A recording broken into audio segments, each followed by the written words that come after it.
So you want to know about Genshin, the game of waifus. Basically, we've got the main town. We can get cooking, ingredients, alchemy, the usual.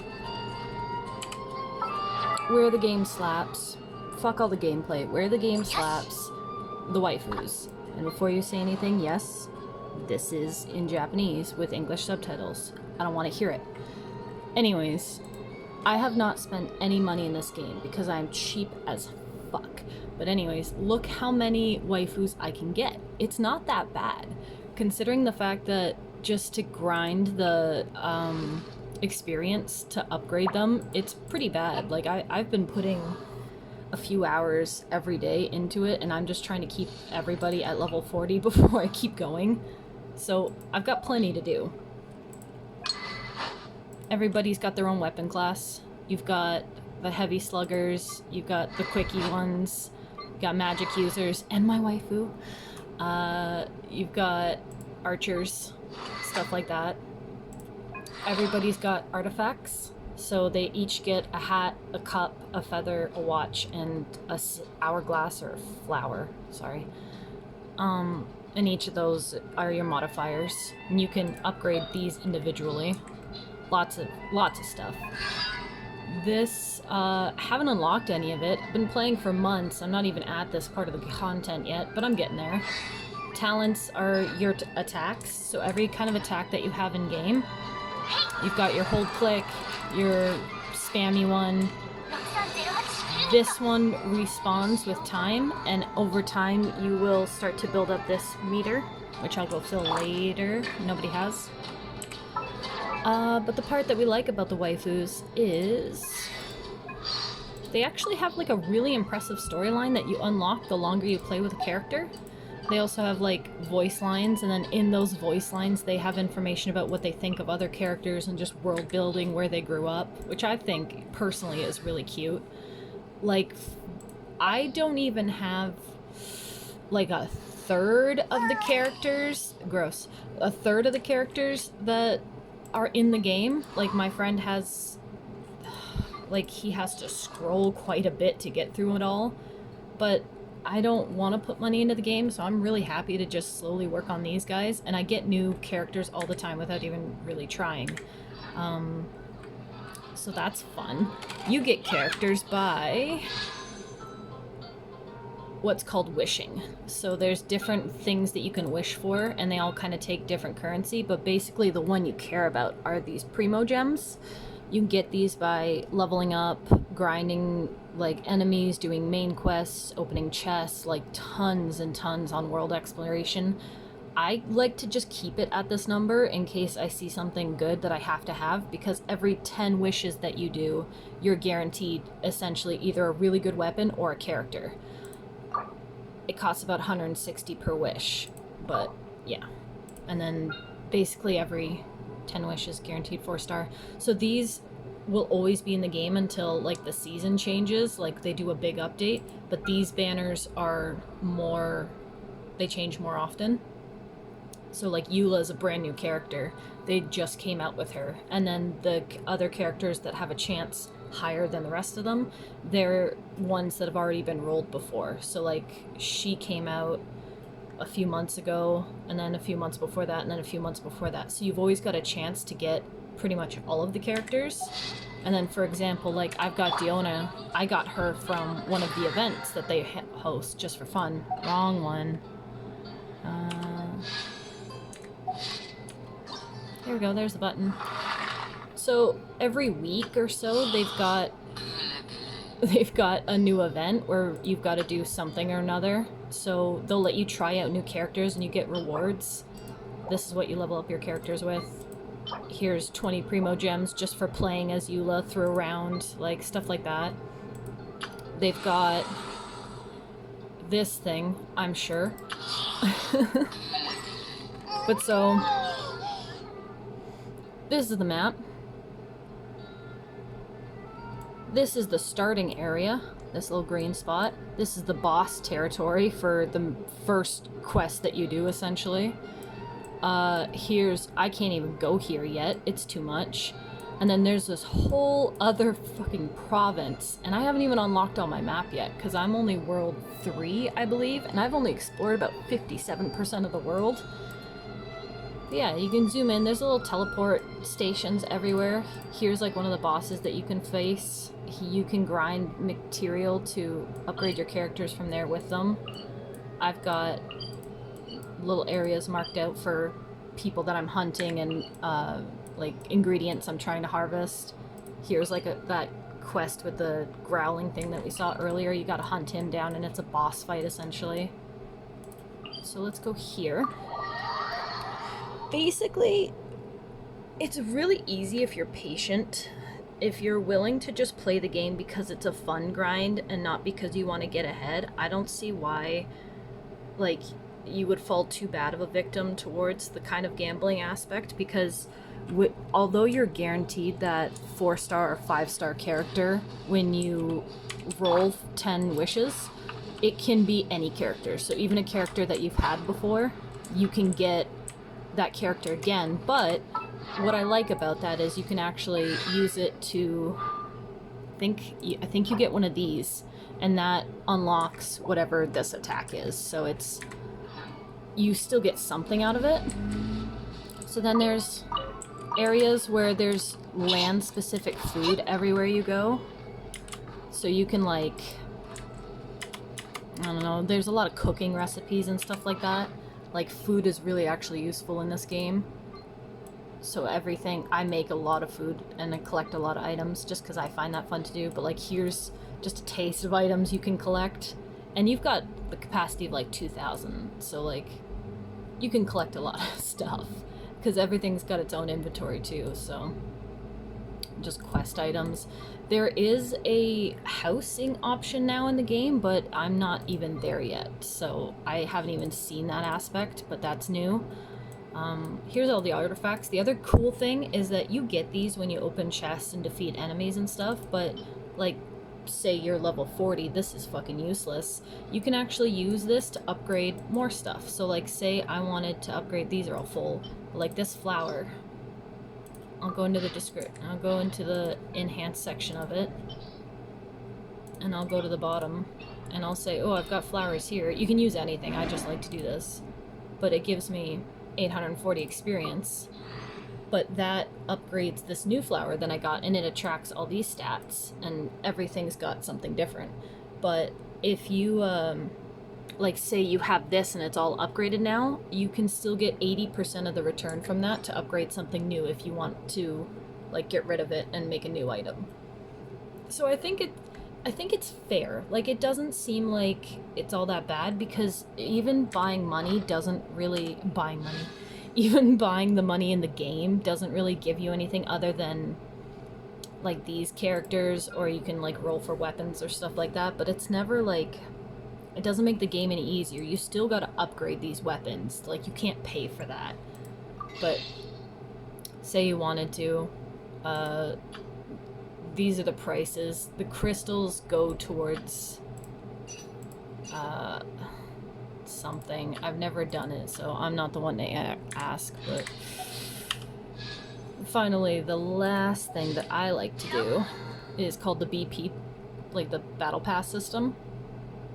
Basically, you just got missions for like monthly, weekly, and daily, but it's not our month period, it's the game's month period, like a month from that day, whatever.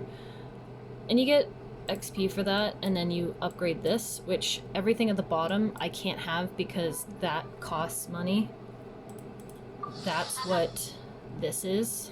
It's $13, which, but I'm still unlocking all this top stuff. So like, yeah, I got character XP, but not as good character XP, which kind of sucks, but it's whatever. You can still get wishes for free. You just might not get more wishes. Like, so it's still fun. I still have a really good time. Oh, and then the last mechanic of the game is you've got resin. Sorry. So every day or whenever it fully replenishes, you've got 160, and you can either do a boss battle like this, which costs about 40, and you get some pretty good items, but they're pretty hard. Like, I can't beat any at my stage in the game because I recently updated, but or you can do ley lines, which are just these little pop-up things, and you gain experience or money for that depending on what you need. And then there's these domains, which don't always cost anything, but they do give rewards, and they let you come back every so often. So it'll be like for level 15, and then level 35, and then level yada yada yada, and it just keeps going on.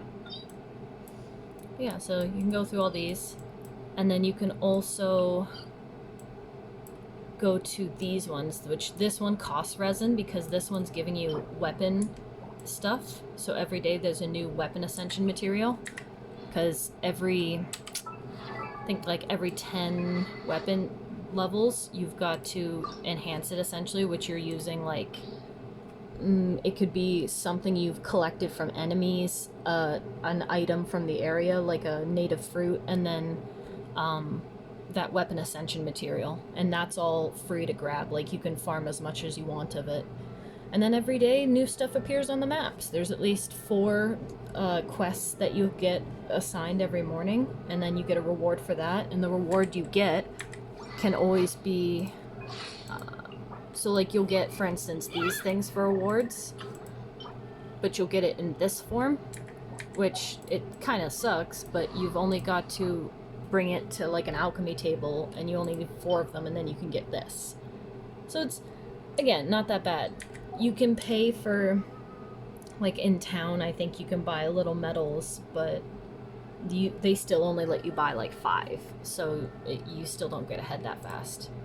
But yeah, so let me do some gameplay.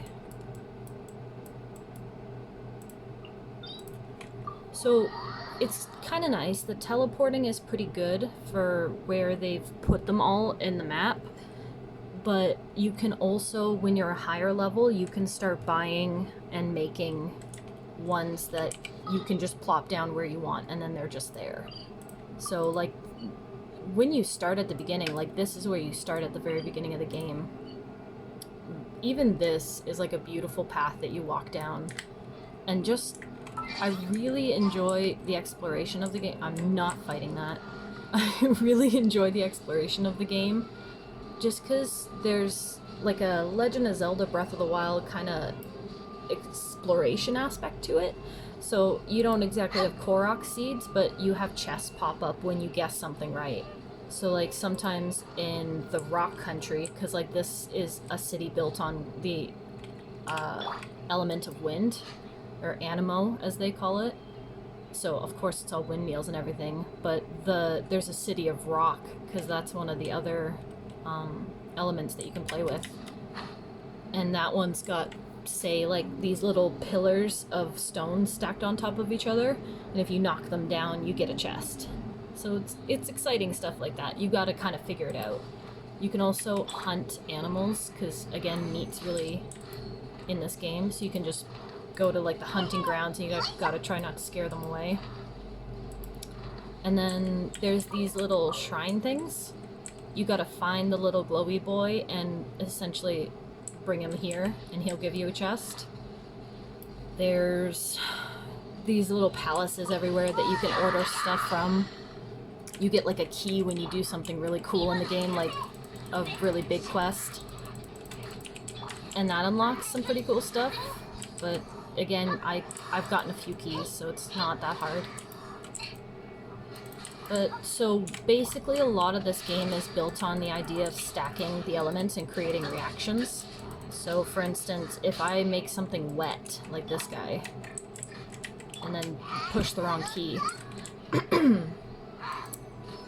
you can freeze him. And then say freezing to fire is melting, fire to electric is overloaded, electric to geo is nothing. I don't know why I said it. But the only thing that doesn't have its own really kind of damage is animo. You have to stack that on top of other damages. Oh yeah, so this is my charge up move. I've gained enough elemental energy so I can do like a big, like that. And everybody's got different moves. Everybody plays different, even from one like club person to the next. I won't say that they're completely like independent of their own, but say like this person's charged attack, they do a spin, but I have another character with a club that does more of a forward kind of slashing motion for her charged attack. So it keeps it fresh, and you really have to kind of build a team with the characters that you get from the rolling, because you'll get this character's your main character. You start as them. You can call them whatever you want. Then you get Amber. She's one of the first characters. She's an archer for fire. Then you get Kea. He's a swordsman with ice. And then you get Lisa. She's a electrician. And even if you don't roll and you don't spend any money, you can still play the game with these 4. You also get Barbara later. She's a healer, but she can't attack. She just sucks.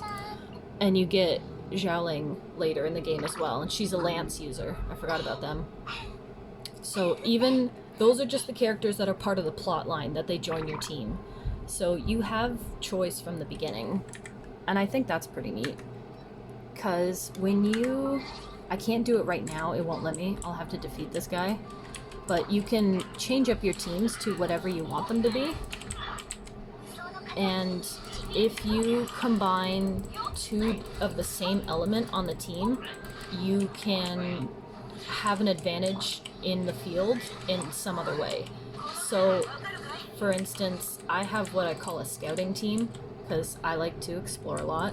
Oh yeah, so here's the chest. So you touch the ley line, it costs 20 resin. So you can do quite a bit in a day. I've already been grinding a bit. But even if you run out of resin and you wanted to keep going, you get what's called fragile resin. Like I've got like 20 there, and I've used some of them, but I've recently been told by a friend to keep them until late game because they become really useful. So I'm just hanging on to them. This is some of the other currency that I've just gathered in the background, like not really doing anything, just playing the game. But to set up the party, these are the waifus.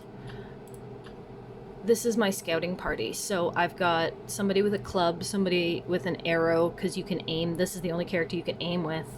And then 2 wind users. And that's interesting because when you have 2 people with wind, your whole team runs faster. You run out of stamina less. And like, if say you wanted something else, you could do like, if I have 2 fire people, I'll be affected by ice for 40% less time, and my attack goes up by 25. So I use that if I really want to like just spam the boss down.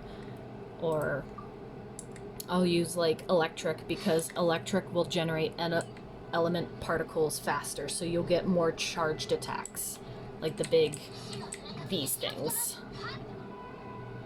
So I think it's pretty fun. That wasn't my best for like lining up elemental combos, but once you start to get a hang of it, it can become pretty fun just going through the bosses and the domains and everything, and it does a pretty good job of... Oh yeah, I didn't even mention all the like random quests you can just get running around, and then the actual quest of the game, and then the character quests on the side. I've already done my commissions today, unfortunately, but you can also just come across random quests on the map when you're walking around and stuff like that, so... Oh wow, this turned out 20 minutes. Okay, that's enough.